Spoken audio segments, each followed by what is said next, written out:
Mr. Speaker, I rise today in strong support of the 5.2% pay raise for our servicemen and women provided for in the National Defense Authorization Act, or the NDAA.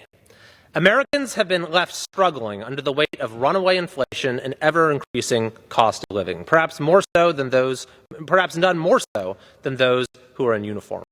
Skyrocketing inflation has contributed to pay for service members falling behind that of their civilian counterparts in terms of purchasing power.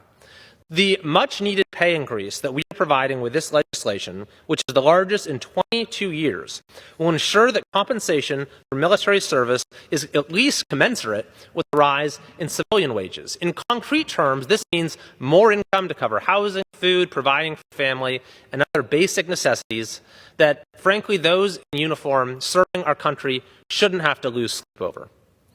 In addition to this across-the-board pay increase, the NDAA contains numerous provisions designed to make life more affordable for junior enlistees. Pay for our military's most junior enlistees, E1s, is currently a paltry $22,000 a year. The NDAA increases that base pay rate to $31,000 a year so that the starting wage for junior enlistees isn't lower than that of a fast food cashier in California. The calculation of basic allowance for housing is also improved to provide a more accurate and higher level of aid for housing. And the basic needs allowance, which enables low-income service members to support a family, is expanded as well. Finally, the Secretary of Defense is authorized to provide monthly bonuses to junior enlisted members to mitigate the impacts of inflation.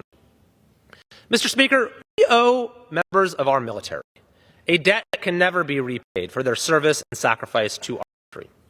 Americans undoubtedly have an obligation to provide a level of compensation that matches at least that of their civilian counterparts and enables service members to meet basic housing costs and provide for their families. This legislation fulfills that basic foundational commitment, and I am proud to support the pay increase for our military.